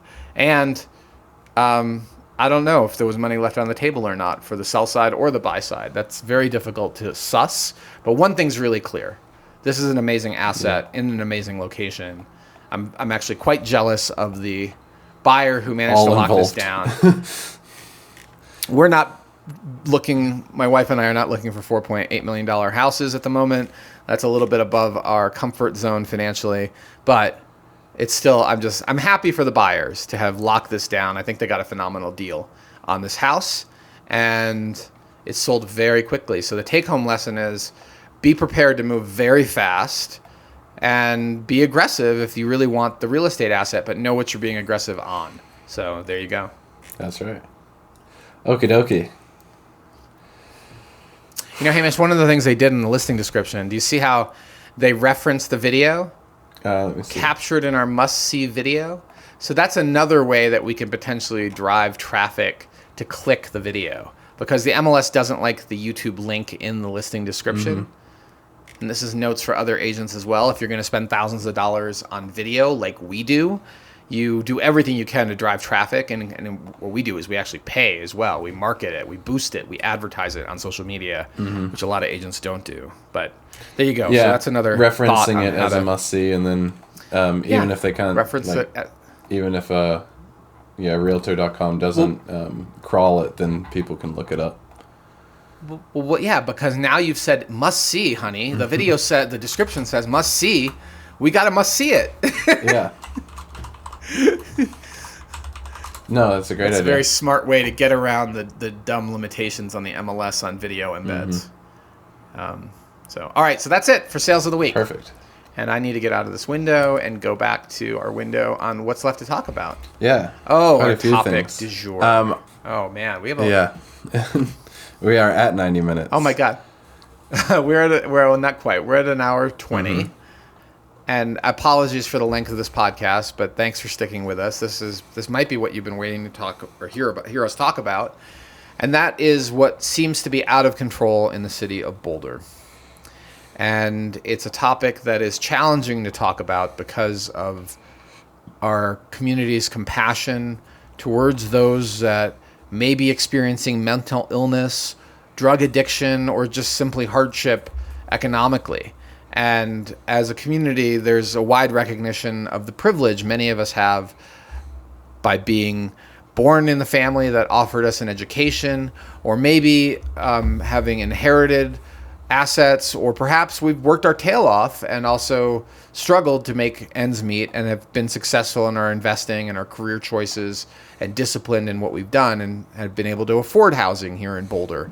But the homelessness situation in Boulder, to many people, feels out of control. And there's also a lot of silence and fear around this topic. If you go to online forums where people can be anonymous, there's a lot of vitriol and a lot of anger at what our community leaders, our city council and staff are doing, or lack of what they're doing to address this issue.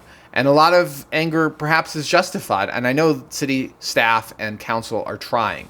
They're doing the best they can do within the limitations of what's possible. But it feels out of control, which is our thumbnail and our lead in this podcast because of this issue. And it's time to talk about it. We can't fear being labeled as privileged and housing insensitive or somehow prejudiced against those that are struggling. We can't fear that label to talk about some of the quality of life impacts that our current approach has had.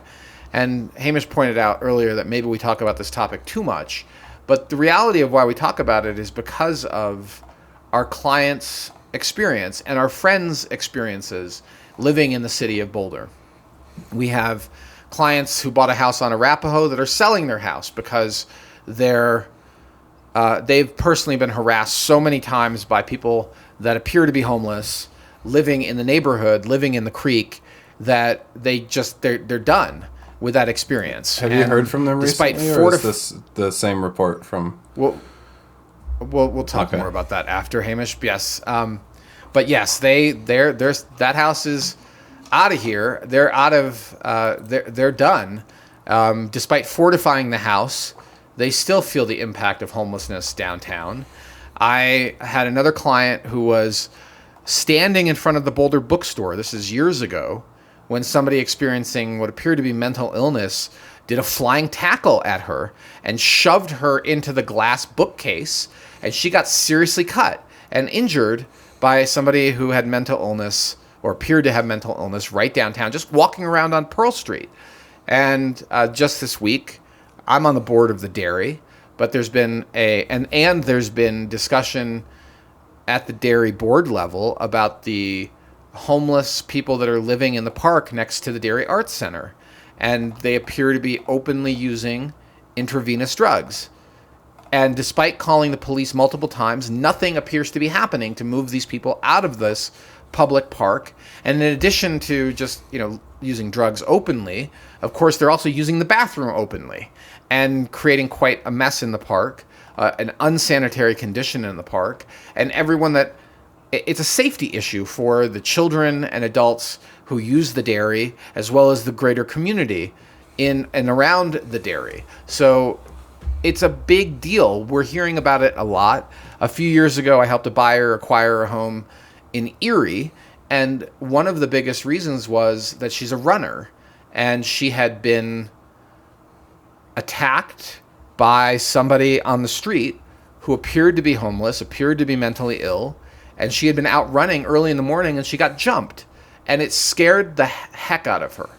And she decided she doesn't want to live anywhere close to where that's a possibility. And she moved out into Erie at the Erie Air Park. We helped her buy a place. Even up here where I live, so my personal home is about 20 minutes outside of the city. We lived in the city for many years, decade plus. And in 2020, we bought a mountain house. And as many people know, that I've talked a lot about mountain property, and we're going to talk about it some more in this podcast. But one of the reasons was just I wanted the John Denver fantasy, right, of living in the Colorado mountains and the wildlife. And I wanted a reasonable commute to Boulder so I could easily get down to showings and meet with clients. And I have that. But one of the surprises this year was we up here in the Sugarloaf and 4 Mile area, just outside the city of Boulder, experienced somebody who was breaking into houses in the middle of the night. And this young person appeared to be not particularly mentally well. And he could easily have gotten shot breaking into the wrong house. But luckily, that didn't happen. The police were called, I think, on the third house he broke into in the middle of the night, occupied homes. And they took him away. And he has not made a reappearance so far. But this community, even 2,000 feet above the city of Boulder, has experienced this activity. So I've now heard, and lots of my friends have experienced similar things. In town, I will share with you that in certain neighborhoods, like Martin Acres in particular, every year that I've lived in Martin Acres, and I lived there for well over a decade, there were stories that would circulate in the neighborhood newsletter about young college students showing up in the middle of the night drunk, opening the door and falling asleep on the couch, or insisting that somebody else was in their home. And part of that is because all these streets look so similar, and all of these houses look so similar. And, well, you've got an inebriated 20-year-old or 18-year-old that is trying to find their way home and took they're one block over, right? They counted the number of houses, and they walked in, and they're like, why is there somebody sleeping in my bed? Well, it's not. You're in the wrong house. So luckily, the vast majority of those people have not been shot. But that's actually happened to a young lady who tried to do that to a house closer to Rose Hill. This is a few years ago. I think she got shot in the leg.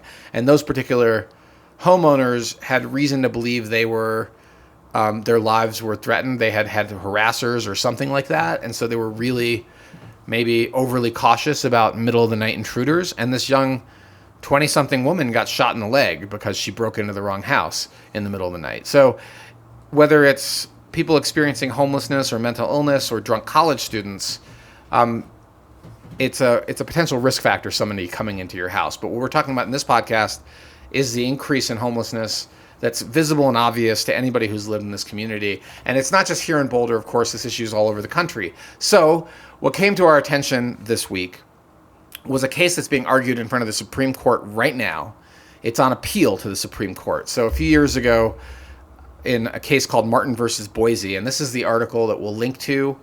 Take a look at this article. It's in It's a CBS News article that's linked through MSN, and it will walk you through the whole story of what was decided at the Ninth Circuit regarding people's right to legally sleep in public places in the United States. And the Ninth Circuit, when they made this decision, that only applies to states in the Ninth Circuit: Alaska, Arizona, California, Hawaii, Idaho, Montana, Nevada, Oregon, and Washington. It did not apply to Colorado. But this appeal is at the U.S. Supreme Court level. So if the appeal is not successful, it will set precedent for the whole country on whether people can legally sleep publicly and not be required to move on public lands in cities. So, of course, that's a whole different issue than camping on BLM land or national forest. 2 weeks of use is widely allowed. What we're talking about is people camping on bike paths, public parks, sidewalks, underpasses, and a lot of states not in the Ninth District have passed all sorts of laws to prohibit it, but it will likely possibly be overturned, or it will be affirmed that this is a human rights issue. And so everyone's looking at this and trying to balance the compassion we feel to those that are potentially experiencing mental illness and drug addiction, or simply economic hardship, or have chosen this as a lifestyle. I mean, whatever it may be the case of why they're living on the street, you can feel compassion for living on the street. That is not easy, and I feel that. But I also feel compassion for people that also live in our community that feel threatened and fearful and have seen a degradation of their public spaces, of the quality of life in our city, because we don't have tools to address this. I was in Spain a few years ago in a town called Alicante, and I was there for a week attending a training. And one of the first things I noticed was I saw almost no homeless people. I saw one guy who had a piece of cardboard in a public space similar to the Pearl Street Mall. And it was one tidy piece of cardboard, and he was standing in the middle. There was no accoutrement of backpacking equipment around him. He was publicly panhandling. And I asked around, why don't we see homelessness in the city like we do in many cities in the United States? And the simple answer from the Spaniards I talked to was that they would never tolerate it. There's zero chance they would tolerate it. They have institutions that people would be put into if they tried to live in public spaces. Of course, that's not every city in Europe, and I'm not an expert in European civil liberties, but clearly we've got a problem here, and mental illness and the option to have an alternative. So this is what the Ninth Circuit decided, right? That if the city or community does not have a homeless shelter with capacity to move these people into, then you simply cannot force them off the public park or the public park bench or wherever they are camped. What's that likely future going to be? It's going to be decided, I think, this week. And are we going to see an investment in large-scale housing? I mean, large-scale homeless housing in the county that we can therefore claim we have 10,000 beds, and therefore we can push you off our public land. You have this giant converted prison or whatever it is, a giant converted warehouse. I mean, there is a plethora of commercial space that's, there's a commercial real estate crash happening. Maybe that's the future, is that our government invests in large bunkhouse style housing so that we can I mean, that's the only way I could potentially see communities having the power to police public parks. So anyway, this is what's happening this week, Hamish. And it's a difficult topic to talk about it, but clearly so many people feel it's out of control, and the future will not look like the past with this, because it's reaching political meltdown in terms of the necessity to have a solution that actually works. Cool.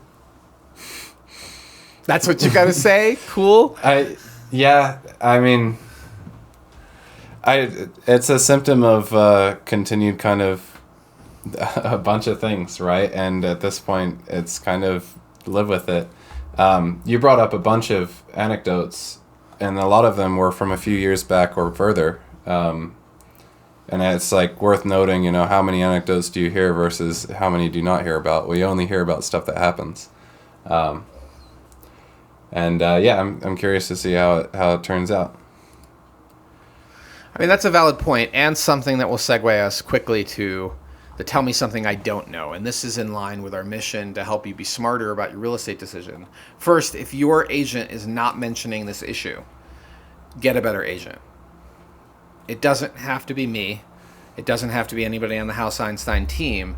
But if you ask them about whether there are homelessness impacts in the city of Boulder and should you have concerns, the answer should be yes, let's talk about how to mitigate those concerns and address the risks. If their answer is, oh no, it's no problem, like occasionally in the underpasses, but really don't worry about it, I've never heard of that being a problem, then they're honestly being dishonest. That's what's happening, is that they're trying to sell you on something, because it 100% is an issue.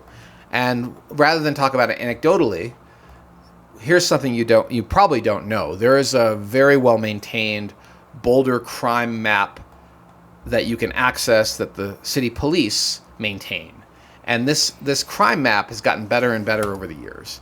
It's now built in ArcGIS, and it logs calls. So this is not logging convictions, all right? This is logging where the calls are occurring and what types of calls are occurring. So you can filter on this map, and we'll put a link in the show description. You can filter on this map by the type of crime and the time period it occurred, and it will help you identify where crime, street crime, property crime potentially could be a bigger problem, and where you rarely see that sort of activity. And it doesn't necessarily mean you should ignore a home because there was it doesn't mean you should ignore a house because there was a one-time event. But if you see a density of activity for police calls at a particular location, it's something you very much should at least be aware of before you pull the trigger on buying a home in that location. You could see it analytically, not anecdotally. You could see the number of times the police are being called to certain locations in the city, and you could take that into account before you write the offer. And you can see what for, too. Like, I'm seeing a grouping of 3, and it's all just medical calls. Some of them are follow-ups, abandoned vehicles. It's not necessarily strictly a crime. It's calls for service. It's not necessarily... Exactly. Yeah. There's service calls to the location. You should click on the links and see what people were actually being called for. And that's just the surface level of due diligence when it comes to property crime in the city of Boulder. Because, by the way, the Hill has a ton of property crime, and it's not the homeless community that's doing it. It's a bunch of drunk college kids.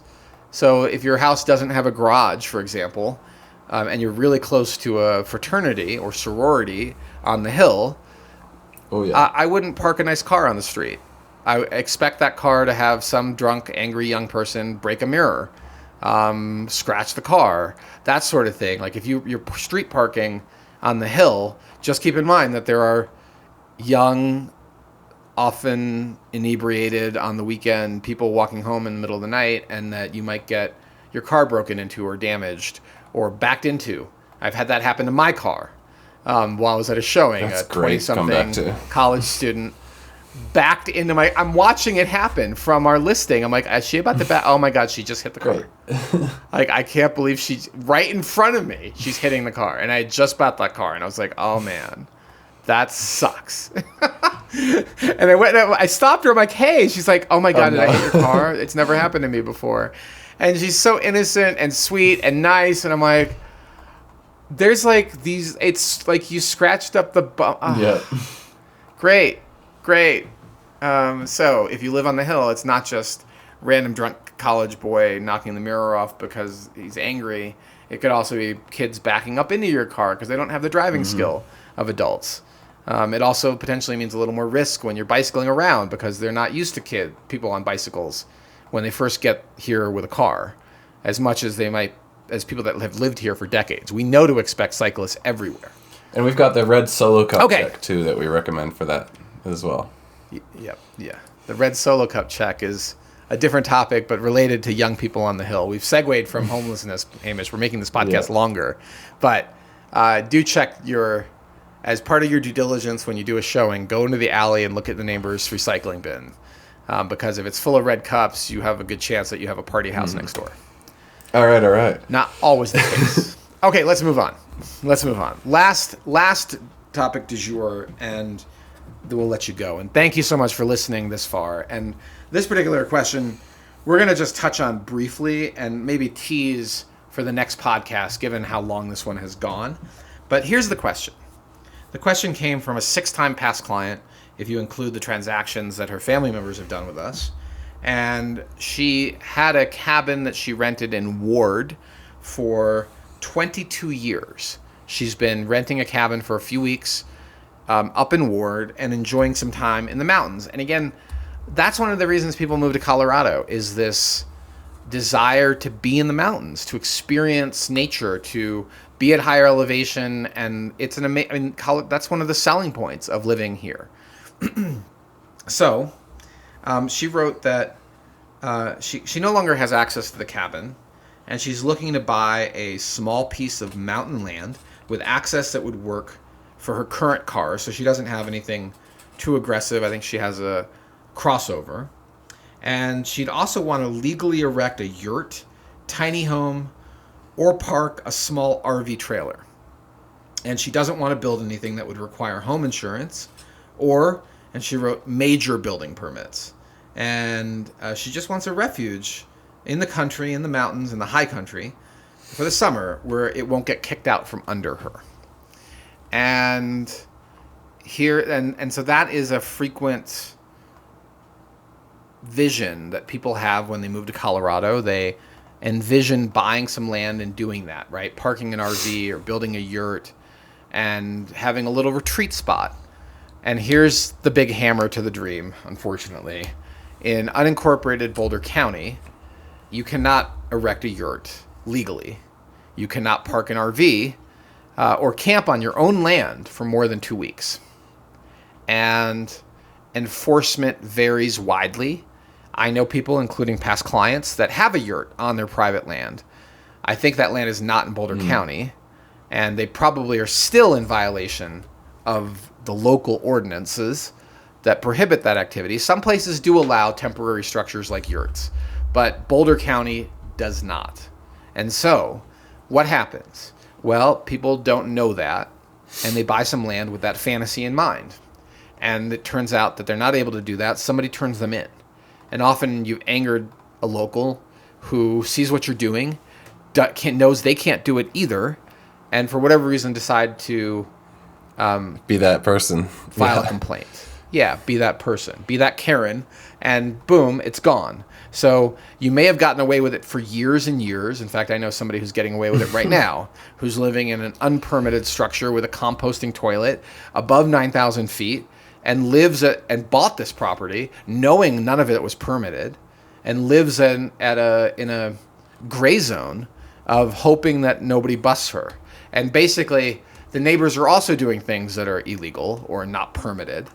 And so everyone is in cahoots, right? If you bust me, I'm busting you. It's a pact. It's sort of the mentality up there. And that is a risky thing to do when you're investing potentially hundreds of thousands of dollars on land. How do you address this issue as a buyer? Well, first and foremost, you need to know about something called a buildable lot determination. And unless you had a buildable lot, I think the year was 1979 or something along those lines. I can't remember the year, but the state passed an ordinance statewide that you need 35 acres of land to have a subdividable lot that could build a house. You need 35 acres of land to build a house, right, on your land. If you had a buildable lot determination prior to that year, that letter is on file with the county, well, that is still a buildable lot if you have that letter. If you don't, and you're just selling some land out in the mountains somewhere, and it's less than 35 acres, it's very unlikely you're going to be able to build on it, unless it could also be subdivided and platted. So there are developments in the mountains that were done, and those are often far less than 35 acres. And if it's platted, it's likely a legal buildable lot. So this topic is very deep and very time-consuming to research and understand. I've helped clients with it, and the payoff isn't there. I'll be completely frank with you. The commission at 2.8% on a $200,000 lot, $300,000 lot, is just not worth the level of intense due diligence that is required to do And it risk, right. right? And there's lots of people that are going to do it wrong, by the Yeah. way. There's lots of agents that don't know what they're doing, that are very happy to advise you on mountain land, and this is the self-regulatory nature of real estate that I don't like. They should not be advising people on mountain land. But in Boulder County, and there's other counties that we can get into, but let's just focus on Boulder, 100% not legal, and you might get away with it for a few years, or you might get busted year one, or you might get away with it for a decade or 2 decades, but it doesn't make it a legal use of the land. And if you're Doesn't buying make it this right. property, well, I Yeah. don't know about right. Right is ethical, and right is a Doesn't whole make it other lawful. topic. Okay, around it doesn't make it lawful. Property rights, I feel fiercely about, but at the same time, the rules exist. If the rules change it out from under you, that might be ethically a different argument. But if you didn't, your ignorance of the rules doesn't make it right. So don't be surprised. In fact, I'll just pull it up right now. How many lots are for sale right now that are under 35 acres in the city And of Boulder? While you're Let's doing look. that, Or in I'll Boulder bring up County. too, like we had another agent from the team come on and talk about a case of fraud that he found himself involved in due to some mountain properties. There's misrepresentation all the way around, including but not limited to fraud as well. Yeah, there's fraud too. That's a whole other topic too, Hamish. So watch out for the fraudulent seller and a poor listing agent who didn't know any better. That scam's out there. So right now, as I speak, there are 222 vacant lots in Boulder County for sale. Of those 222 lots, okay, some of these are going to be in town, by the way, so different rules, but in the potentially different rules. If it's if it's platted, or it has a buildable lot determination from the county, it's been surveyed, it has that on file at the county, different story. But if it doesn't have a survey, it's less than 35 acres of land, and it's, especially if it's been on the market a while, you probably know why, right? They're hoping for, frankly, a sucker who doesn't know any better to come in and buy this land because the value is really low and the taxes are really high on vacant land if they're not being used for agricultural purposes. So there's this combination of things that are ripe for people who can't find representation that's competent, so they call the listing agent, and the listing agent's like, sure, I'll show it to you. Boy, I don't know if it's a buildable lot or not. That's your business. So let's see, let's call it 34 acres. How many of these lots are less than 34 acres? 210. So there's about 200, I would say. And then if I did one more screen and said just the mountains and ignore things on the plains and in town, although the rules may still be the same, let me just do a quick map over our lovely, beautiful county. You can't see what I'm doing right now, but just imagine I'm drawing a shape from Lyons up into Allens Park, across Ward and Ned. We'll go to Rollinsville, even though I know that's Jefferson County. We'll come down to El Dorado Springs, and we'll just kind of follow Highway 93, and then get onto 36 as we get out of Boulder, right? Get onto 36 to Lyons, and ask ourselves, how many of those are out there? 85. So there's 85 parcels that in this quick and dirty search that are potential to fit this requirement. And of those, I would venture that more than half don't have the buildable lot determination, and you're just hoping you don't know any better. Yeah, I reckon you're right around there. Yeah. Okay, maybe in the future we'll go deeper down the rabbit hole on buildable lots. I think I covered the high points. Surface level. And given that we are now just under 2 hours for the podcast, it's time to wrap Perfect. it. You've got this one, Oz. Well, do you have any other thoughts on buildable lots I before we don't. do it? I really, there's not a whole lot there. Yeah. 2 hours in, the brain starts to get fried. So we'll just wrap this up. Thank you so much, dear listeners, for joining us for the House Einstein podcast. Our mission is to help you make a smarter real estate decision. We work in Boulder, in Denver, all the way up to Fort Collins. We cover Breckenridge, Summit County, parts of Grant County, and primarily, at least I'm focused on the city of Boulder, but I also do other locations. So don't hesitate to reach out to us. You will find our website at houseeinstein.com. You'll also find our social media on YouTube, where we put out lots of interesting videos that are also designed to be educational. You can also see our content when we do listings. You can look at the view count on our listing videos, so that's evidence of our efforts to market homes. But you'll generally get a sense of our approach to both buyers and sellers by checking out our YouTube. But don't hesitate to check out our other socials. Thank you so much for joining us. I'm not going to push you to sign up for our newsletter because I failed to get one out in May, and I'm feeling some shame around that. But clients come first, and newsletters take 2 to 3 days to write and get out the door. And when we're slammed with client activity, I'm not going to put off our listings or our buyers to get the newsletter out. So that's why it's so important to reach out to us personally if you're seriously thinking about buying or selling. And again, we deeply appreciate you so much for joining us, and we'll catch you next time. Take care.